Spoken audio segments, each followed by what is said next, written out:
औज़ुबिल्लाहिमिनश्शैतानिर्रजीम बिस्मिल्लाहिर्रहमानिर्रहीम। अस्सलाम वालेकुम दोस्तों, मैं हूं मोहसिन रज़ा और आप लोग देख रहे हैं virtual student support services YouTube channel. दोस्तों, आज की जो मेरी वीडियो है वो MGT211 इंट्रोडक्शन टू बिजनेस का हमारा जो GTB नंबर 1 आया हुआ है फाल 2020 का, उस हवाले से है।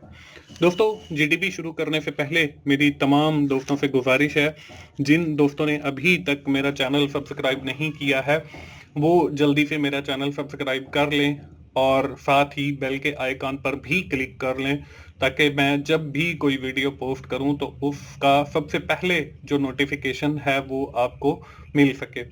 दोस्तों, बढ़ते हैं हम अपने GDP की जानिब और देखते हैं कि हमें इस GDP में क्या कहा गया है। दोस्तों, हमें कहा गया है what could be the major causes behind the failure of cooperative society and how it could be fixed। कि हमारे पास जो है कोऑपरेटिव सोसाइटी के फेलियर होने के क्या क्या वजूहात हो सकती हैं और कैसे हम उन वजूहात पर काबू पा सकते हैं या कैसे हम उन रीजन को या काजिज को जिसकी वजह से हमारी कोऑपरेटिव सोसाइटी फेल हुई है उनको फिक्स कर सकते हैं। दोस्तों, इसमें हमें एक टेबल दिया गया है और उस टेबल में एक साइड पे जो है हमने काजिज लिखनी है और दूसरी साइड पर जो है उसको फिक्स करने के लिए जो है तरीकेकार लिखना है। और यहाँ पे ये जो हमारा GDP है ये आई थिंक के 4 मार्क्स का है, यानी कि उसके अंदर बॉक्सेस के अंदर ही 2 और 2 मार्क्स लिखा हुआ है, यानी कि आपने बिल्कुल टू द पॉइंट जो है वो लिखना है। दोस्तों, ये है हमारे इस GDP की रिक्वायरमेंट। दोस्तों, बढ़ते हैं हम अपने इस GDP के सोल्यूशन की तरफ। दोस्तों, इसके सोल्यूशन में जो है मैं आप लोगों को तकरीबन कोई यहाँ पे 10 से 12 या 15 पॉइंट्स जो है आप लोगों के साथ शेयर करूंगा और साथ ही आपको बताऊंगा कि ये जो पॉइंट्स हैं ये कैसे फेलियर का बाइस बनते हैं और कैसे हम इन पॉइंट्स के ऊपर जो है काबू पा सकते हैं। अब हर बंदे ने जो है वो इन पॉइंट्स में से ये जो 15-20 में आप लोगों के साथ शेयर करने वाला हूं, इसमें से आपने सिर्फ 3 या 4 पॉइंट लेने हैं और फिर जो उनकी डिटेल है वो हर बंदे ने अपनी अपनी लिखनी है, क्योंकि यहाँ पे जो है मैं सिर्फ आप लोगों के साथ वो पॉइंट डिस्कस करूंगा जो फेलियर का काज बनते हैं और जो उसकी सोल्यूशन है वो भी डिस्कस करूंगा, लेकिन वो यहाँ पे मैंने लिखी नहीं है।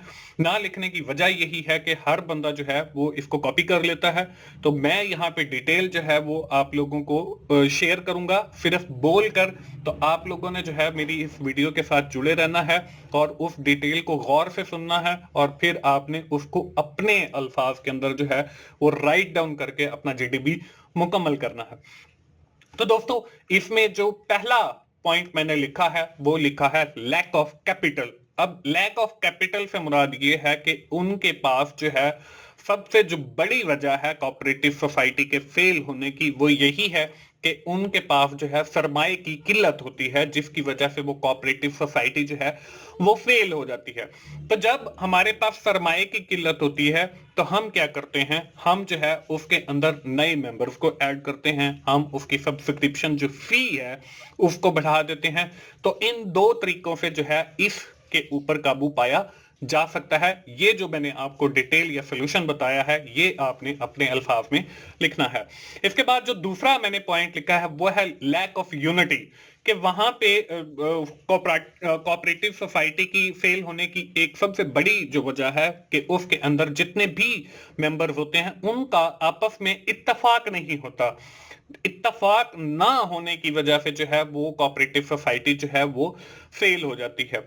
तो इसको हम कैसे सॉल्व कर सकते हैं, इसके सॉल्व करने के लिए हम जो है वहां पे यूनिटी कायम कर सकते हैं। यूनिटी कायम करने के डिफरेंट आपके पास मेथड्स अवेलेबल हैं। आप जो है मंथ के अंदर एक बार सबको बुलाएं और सबको चाय पिला दें, तो इस तरीके से भी लोगों के दरमियान जो आपस में कोई कोताहियां होंगी या दिल के अंदर कोई बात होगी वो दूर होगी। तो इस तरीके से आप डिफरेंट एक्टिविटी करके उनके दरमियान जो है वो यूनिटी कायम कर सकते हो। इसके बाद जो मैंने तीसरा पॉइंट लिखा है वो है लैक ऑफ एक्सपीरियंस, कि कोऑपरेटिव सोसाइटी की फेल होने की एक वजह ये भी है कि उनके पास जो लोग होते हैं जो उस कोऑपरेटिव सोसाइटी के लिए काम कर रहे होते हैं उनके पास कोऑपरेटिव सोसाइटी को चलाने का कोई तजर्बा नहीं होता। तो हमें चाहिए कि अगर हम कोई कोऑपरेटिव सोसाइटी रजिस्टर करवा रहे हैं या हम किसी कोऑपरेटिव सोसाइटी के मेंबर हैं, तो हमें ये चाहिए कि वहां पे जो लोग काम कर रहे हैं, जो फलाह के लिए काम कर रहे हैं, वो एक्सपीरियंस्ड होने चाहिए और इस तरीके से हम इस पॉइंट के ऊपर भी जो है वो काबू पा सकते हैं। इसके बाद जो अगला मैंने पॉइंट लिखा है वो है लैक ऑफ नॉलेज, कि उनके पास जो है वो नॉलेज की कमी होती है कि कोऑपरेटिव सोसाइटी को चलाने के लिए हमें किन किन बातों का पता होना चाहिए, कैसे कोऑपरेटिव सोसाइटी रजिस्टर होगी, कैसे हम लोगों की फलाह के लिए काम करेंगे, कैसे हम फंड्स की एलोकेशन करेंगे, कैसे हम रिसोर्सेज की एलोकेशन करेंगे, कहां कहां पे हम फंड्स को डिस्पर्स करेंगे। तो ये जो नॉलेज है वो वहां पे जो मेंबर्स हैं उन सब के पास होना चाहिए।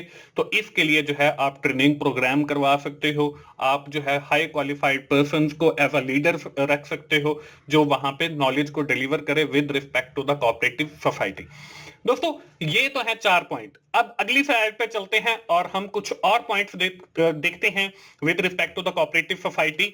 सबसे पहला जो है इसमें है पुअर सुपरविजन के आपने कोऑपरेटिव सोसाइटी तो बहुत अच्छी बना ली जो लोगों के वेलफेयर के लिए काम भी कर रही है, लेकिन वो फेल हो जाती है due to the poor supervision के वहां पे जो आपने उस इदारे का सरबराह रखा है उसकी जो मैनेजमेंट स्किल है वो कोई इतनी अच्छी नहीं है, उसकी जो सुपरविजन है वो कोई इतनी अच्छी नहीं है। तो इस पर भी हम काबू पा सकते हैं कि हम एक अच्छा सुपरवाइजर, एक अच्छा लीडर रखें।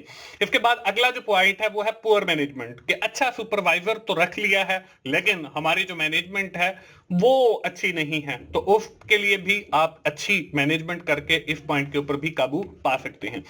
इसके बाद अगला जो है वो है पुअर प्लानिंग। हमने सुपरवाइजर भी अच्छा रख लिया, वो मैनेजमेंट भी अच्छी करता है, लेकिन उसकी जो प्लानिंग है फॉर फ्यूचर वो इतनी अच्छी नहीं है।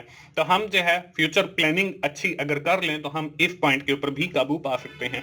इसके बाद जो नेक्स्ट पॉइंट है वो है पुअर कंट्रोल। ये मैनेजमेंट के हवाले से ही है, ऊपर पुअर मैनेजमेंट आ गया, नीचे पुअर के आपकी जितनी भी एक्टिविटीज हैं कोऑपरेटिव सोसाइटी की उनके ऊपर जो है कंट्रोल इतना अच्छा नहीं है। तो हम जो है अगर उस कंट्रोल को अच्छा कर लेते हैं तो हमारी जो कोऑपरेटिव सोसाइटी है वो कामयाब हो सकती है। इसके बाद दोस्तों 4 पॉइंट मैंने और भी शेयर किए हैं। उसमें पहला जो है वो इग्नोरेंस, जहालत जिसे हम कहते हैं, कि एक चीज का पता है कि अगर हम ये करेंगे तो हमें इससे नुकसान होगा और कोऑपरेटिव सोसाइटी जो है वो बार बार उसी चीज को रिपीट करती है, तो इग्नोरेंस जहालत के अंदर आता है। तो जो इग्नोरेंस है हम उसको खत्म करें। जहालत मतलब लोगों के अंदर अवेयरनेस लेकर आए कि जो है आप लोगों ने जो है फलाह के लिए काम करना है, इसके लिए जो मंथली कंट्रीब्यूशन है वो आपने जमा करवानी है। तो ये अवेयरनेस भी लेकर आनी है, इससे भी इग्नोरेंस को खत्म किया जा सकता है। इसके बाद अगला जो पॉइंट है वो है इलीगलिटी, कि हम जो है कोऑपरेटिव सोसाइटी तो बना ली है हमने लोगों की फलाह के लिए, लेकिन काम हम कोई इलीगल भी कर रहे हैं, उसके साथ हम शराब बेचना शुरू कर दें तो ये इलीगल एक्टिविटी के अंदर आ जाएगा। तो इलीगल एक्टिविटी को अगर हम रिमूव कर देते हैं तो फिर हमारी जो कोऑपरेटिव सोसाइटी है वो कामयाब हो सकती है। इसके बाद जो अगला पॉइंट है वो है डिफेक्टिव ऑर्गेनाइजेशन, कि हमने कोऑपरेटिव सोसाइटी बना ली है लेकिन उसके जो ऑपरेशन है वो अच्छे तरीके से परफॉर्म नहीं हो रहे, उनके दरमियान कहीं पे डिफेक्ट आ रहा है, तो हम उस डिफेक्ट को रिमूव करके उसको हम कामयाबी की तरफ लेकर जा सकते हैं। दोस्तों इस जीडीपी के लिए जो आखिरी मैंने पॉइंट लिखा है वो है डिसिप्लिन, के ऊपर हमने जितने भी सारे पॉइंट्स पढ़े हैं ना वो, और हमारी जो कोऑपरेटिव सोसाइटी है उसके अंदर जो है वो डिसिप्लिन होना चाहिए। जैसे आपने एक काम को करने के लिए जो है पुलिस वाले 10 लोग खड़े होते हैं, तो वहां पे जो है अगर हम एक फौजी को खड़ा कर दें तो देखें कि कितना इफेक्ट पड़ता है। वही काम जो है इफेक्टिवली होना है उस एक फौजी ने करना है। तो ये सब जो है वो डिसिप्लिन की बदौलत है। तो हम जो है कोऑपरेटिव सोसाइटी के अंदर हर काम के अंदर जो है वो डिसिप्लिन लेकर आए तो हम इस तरीके से भी कोऑपरेटिव सोसाइटी को कामयाब बना सकते हैं। तो दोस्तों ये 12 पॉइंट हैं जो मैंने आप लोगों के साथ शेयर किए हैं जिनकी वजह से एक कोऑपरेटिव सोसाइटी फेलियर की तरफ जा सकती है। तो इन पर अगर हम काबू पा लेते हैं तो हम कामयाबी की तरफ चले जाएंगे। दोस्तों आखिर में मैं फिर आप लोगों को कहूंगा कि आप 24/7 टीचर्स ऑनलाइन मेरा एक यूट्यूब चैनल है जिसके ऊपर मेरे बहुत सारे सब्जेक्ट्स के लेक्चर अवेलेबल हैं। उसमें आपके ये इंट्रोडक्शन टू बिजनेस यानी MGT 211 के भी शामिल हैं। तो आप डिस्क्रिप्शन में टीचर्स ऑनलाइन का मेरे दूसरे यूट्यूब चैनल का यूआरएल दिया हुआ है, तो आप उससे जो है वो टीचर्स ऑनलाइन पे जाएं और वहां पे जो मेरे लेक्चर्स अवेलेबल हैं आप उनसे भी फायदा उठाएं। दोस्तों, अगर आपको मेरी वीडियो अच्छी लगी है तो आप उसे लाइक कीजिए, अपने दोस्तों के साथ शेयर करें जिनका ये सब्जेक्ट है, कमेंट जरूर किया करें ताकि मुझे भी मोटिवेशन हो और इसी तरह जो है वो मैं आप लोगों के लिए वीडियोस रिकॉर्ड करता रहूं। दोस्तों, मिलते हैं अगली किसी असाइनमेंट सोल्यूशन के साथ या जीडीबी सोल्यूशन के साथ। उस वक्त तक के लिए अल्लाह हाफिज।